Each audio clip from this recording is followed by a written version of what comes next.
दोस्तों आप भी अगर सोच रहे हैं कि दादा परदादाओं की जो जमीन है उसे हम बंटवारा कर लेंगे, क्योंकि दादाजी तो मर चुके हैं और परदादा भी तो पहले ही खत्म हो गए, मर चुके हैं, और हम आपस में बंटवारा कर लेंगे। लेकिन हम कोर्ट कचहरी जाने के लिए, आप जो सोच रहे हैं कि हम कोर्ट कचहरी जाएंगे तो लोगों को पता चलेगा, हमारी बदनामी होगी, ऐसे वैसे जो भी सिस्टम होगा, जो भी आपको लग रहा है, तो इन सभी चीज़ों को आप दूर कर सकते हैं।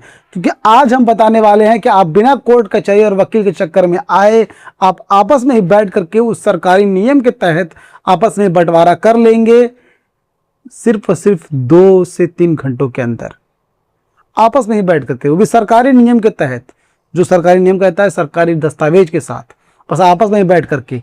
तो घबराए नहीं दोस्तों, ध्यान दीजिएगा आज का हमारा टॉपिक क्या है। दादा परदादा की जमीन भाइयों में कैसे बांटें, बिना कोर्ट कचहरी आपसी सहमति से बंटवारा और वंशावली बनाने का नया नियम।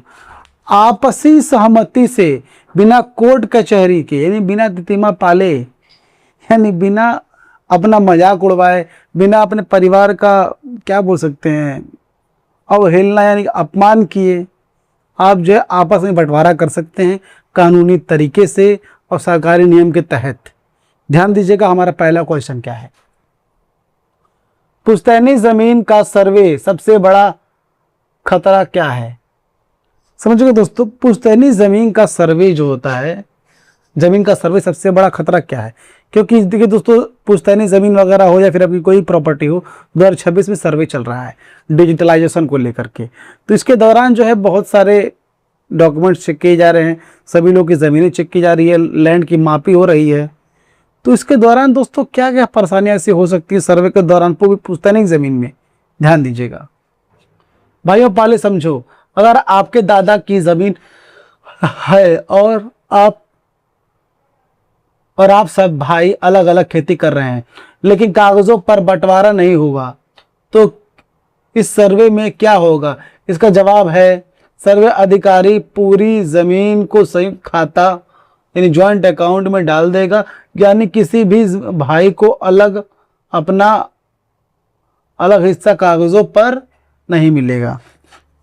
देखिए दोस्तों, अगर बहुत ही टाइम से आपसी में बंटवारा आप लोग कर चुके हैं, आपसी सहमति से आप लोगों ने बंटवारा कर रखा हुआ है, लेकिन सिर्फ वो वर्बली है, कोई भी कागजी रूप से नहीं है, तो सर्वे की टीम आएगी, जब देखेगी कि भाई आप लोग खेती बाड़ी अलग अलग कर रहे हैं, बहुत अच्छी बात है, कर रहे हैं, और जब वो डॉक्यूमेंट्स चेक करेगी, उसमें अपने दस्तावेज और आपके दस्तावेज जब मिलाएगी, तो देखेगी भाई ये लोग तो बस बंटवारा कहने के लिए, कोई भी कानूनी रूप से नहीं है।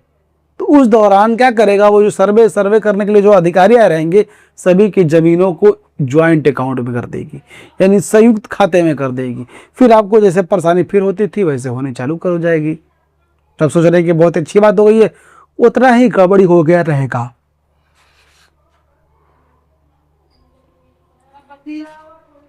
और आगे चलकर अब आप जमीन बेचेंगे या लोन लेंगे तो बिना दूसरे भाई के दस्तखत के चीटी भी नहीं मिलेगी, इसलिए सर्वे खत्म होने से पहले बंटवारा जरूरी करें। और जब भी आप सोचेंगे कि देखिए दोस्तों, अगर संयुक्त खाते में ज़मीन हो गई सरकारी तरीके से, तो आपका मन जब भी करेगा ज़मीन वगैरह बेचने के लिए, कुछ भी परेशानी से, मान लीजिए बेटी का विवाह करने के लिए आप ज़मीन बेच रहे हैं कि 2 पैसे आ जाएंगे तो हम बच्चे से धूमधाम तरीके से खरीद लेंगे, तब जब भी ज़मीन बेचने जाएंगे तो सभी भाइयों के उसमें दस्तखत होने जरूरी हैं। मान लीजिए भाइयों से आके खटपट चल रही है, बात व्यवहार अच्छे से नहीं बैठ रहा है, तो उस दौरान आपको काफ़ी परेशानी होगी। क्या करेंगे आप, काफ़ी परेशानी को झेलना पड़ेगा, क्योंकि भाई बोलेगा हम साइन ही नहीं करेंगे, फिर आपको झेलना चालू, परेशान होना चालू। इसलिए दोस्तों, ज़मीन बंटवारा कर रहे हैं तो कागजी रूप से करिए, सिर्फ मौखिक रूप से नहीं। आगे बढ़ते ध्यान दीजिएगा, वंशावली पहला और सबसे जरूरी कदम। देखिए दोस्तों, बंटवारा करने के लिए सबसे जो पहला आपका जो हथियार है और सबसे बड़ा जो कदम है, जो सबसे बड़ा पेपर है, वो है वंशावली, यानी कि फैमिली ट्री।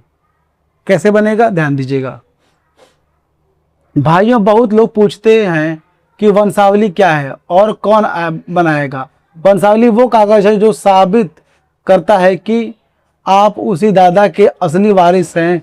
यह कैसे बनेगी। देखिए दोस्तों, बहुत लोग सोचते हैं कि वंशावली क्या है और वंशावली होता क्या है, फैमिली ट्री क्या है। तो समझिए, वंशावली वो होता है जो साबित करता है कि आपके वंशज पहले कौन थे और अब आप कैसे हैं, उनसे जो तालमेल बैठेगा वो वंशावली के थ्रू बैठ पाएगा, याद रखिएगा। जो साबित करता है कि आप उसी दादा के लिए असली वारिस है, जो साबित करता है कि आप ही उस दादा के असली वारिस है जिनकी जमीन पर आप अभी खेती बाड़ी कर रहे हैं, जिसके लिए आप अप्लाई कर रहे हैं नाम करने के लिए। यह कैसे बनेगी? यह सबसे पहले सादे कागज पर अपने पूरे परिवार का एक फैमिली ट्री बनाओ और अपने ग्राम पंचायत के सरपंच, मुखिया या वार्ड सदस्य से प्रमाणित करवाओ। देखो दोस्तों, अब ये बनेगा कैसे, अब समझिए ये बनेगा दोस्तों कैसे। ये बनने का एक तरीका है। तरीका क्या है? आप एक फैमिली ट्री बनाइए, एक सादे कागज पर आप एक फैमिली ट्री बनाइए, जिसमें आप अपने दादा का, फिर आपके पिता का, फिर आपका, आपके बच्चों का पूरा एक लाइन बाय लाइन आप वंशावली तैयार कीजिए, लाइन बाय लाइन यानी फैमिली ट्री तैयार कीजिए। उसके बाद आप अपने गांव के सरपंच, मुखिया, प्रधान, वार्ड मेंबर, सदस्य जो भी हैं, उनसे आप मिलकर के वो जांच पड़ताल खुद कर लेते हैं, देख लेते हैं, क्योंकि सभी गांव वगैरह सभी लोगों के बारे में चीज़ पता होती। उसके बाद उसका आप प्रमाणित करवा लीजिए। वो सरपंच, मुखिया, प्रधान, सदस्य जो भी हैं, वार्ड मेंबर जो भी है, वो आपके वंशावली को प्रमाणित कर देंगे, जो कि लीगल तरीका हो जाएगा। इसके बाद देखिए, फिर इसे अचल कार्यालय यानी ब्लॉक में या अचल कार्यालय में या सर्वे कैंप में जमा करो। बिना वंशावली के आपका बंटवारा सरकारी तौर पर मान्य नहीं होगा। और उसके बाद देखिए दोस्तों, आपने जो बंटवारा तो ले ही लिया है, वंशावली बन ही गया है। उसके बाद आप जो है अचल कार्यालय या फिर जो सर्वे करने के लिए जो टीम आई हुई है उनके कैंप में जाइए और वो जमा कर दीजिए, क्योंकि उनके बिना और उनके कागजात और जानकारी के बिना तो काम ऐसा हो ही नहीं पाएगा। ऐसा बिल्कुल नहीं हो पाएगा दोस्तों, याद रखिएगा, ऐसा बिल्कुल हो ही नहीं पाएगा, क्योंकि सभी चीज़ों को प्रमाणित करने के बाद वहां पे तो जमा करना है, तभी तो वो चढ़ाएंगे। अचल कार्यालय में नहीं जाएगा, अगर सर्वे की टीम के पास जांच करने नहीं जाएगा तो कौन चढ़ाएगा? सारी चीज़ें, सारे डॉक्यूमेंट्स उस कंप्यूटर और उस खतौनी में कौन चढ़ाता है? वही लोग चढ़ाते हैं, वो अधिकारी। उसके बाद आप अधिकारी के पास जाइए। अब आगे बढ़ते, ध्यान दीजिएगा। आपसी सहमति बंटवारा यानी पंचनामा, अब बिना कोर्ट का रास्ता। देखिए दोस्तों, आपसी सहमति से सिर्फ एक ही रास्ता है, वो है पंचनामा, वो भी कानूनी तौर पर। क्या है समझते हैं, ध्यान दीजिएगा भाई। जो अगर आप कोर्ट कचहरी और वकीलों के चक्कर से बचना चाहते हैं तो आपसी सहमति बंटवारा आपका सबसे बड़ा हथियार है। इसके लिए क्या करना है? गांव के 5 बड़े बुजुर्गों को बैठाइए, 100 रुपए के स्टाम्प पेपर पर किस भाई को कौन सा हिस्सा मिला है पूरा ब्यौरा साफ साफ लिखिए। देखिए दोस्तों, पंचनामा कैसे बनता है? आप सबसे पहले 100 रुपए का पेपर लीजिए, 100 रुपए का स्टाम्प पेपर लीजिए, उस पे सारे भाइयों का अपना पूरा ब्यौरा लिखिए और कौन से भाइयों को कितना हिस्सा मिल रहा है, कहाँ का हिस्सा मिल रहा है, कितना मिल रहा है, वो लिखिए। और एक बुजुर्गों के मतलब 5 पंच क्या होता है? जो 5 पंच क्या होता है? पंचनामा यानी 5 पंच यानी 5 बुजुर्गों को इकट्ठा कीजिए, बुजुर्गों को जो हमेशा गवाही दे सकें, उनको साइन करवाइए। और देखिए क्या होता है समझते हैं। इसके बाद भी चारों दिशाओं की चौहद्दी लिखिए, सभी भाइयों के दस्तखत और गवाहों के साइन कराइए। यानी जिन भाइयों को जितना जितना हिस्सा बांटा जा रहा है, चौहद्दी भी लिखिए, कौन कौन अगल बगल हिस्सेदार हैं। उसके बाद सभी भाइयों की हिस्सेदारी लिखिए, नाम लिखिए, दस्तखत लिखिए, दस्तखत कराइए। इस पंचनामे के रजिस्टर करवा लीजिए या कोर्ट में फैसले जितना ही मजबूत माना जाता है। और इस पंचनामे को आप रजिस्टर करवा लीजिए कचहरी में। रजिस्टर्ड करवा लेंगे तो ये जो पंचनामा ये कोर्ट के जितना ही फैसला माना जाता है ये भी। और इसे कोई भी झुटला नहीं सकता है, कोई भी सरकारी अधिकारी या फिर कोई भी दो कौड़ी का इंसान, कोई फ्रॉडिया या फिर कोई भी नहीं आपका भाई। तो याद रखिएगा। उसके बाद देखिए क्या नियम 2026 रसीद अलग कैसे होगी? 2026 की रसीद का जो नियम है वो अलग कैसे होगा दोस्तों, ध्यान दीजिएगा भाइयों। अगर सरकार ने अब नियम बहुत आसान कर दिया है। एक बार जब रजिस्टर्ड बंटवारा हो गया तो आपको दाखिल खारिज म्यूटेशन के लिए अप्लाई करना है। बिहार भूमि या यूपी भूमि भूलेख की वेबसाइट पर जाकर बंटवारे की आधार रसीद अलग कट गई तो सर्वे में आपका नाम सीधे, देखिए, दाखिल खारिज चुने। देखिए दोस्तों, अब आगे की प्रक्रिया क्या है। अब आप जो है, देखिए फिर से समझाता हूँ, समझिएगा भाइयों। अगर सरकार के नियम बहुत आसान हो गए हैं, देखिए दोस्तों, अब सरकार के नियम बहुत आसान हो गए, सारी चीज़ ऑनलाइन हो गए, आप घर बैठे सारी चीज़ें कर सकते हैं।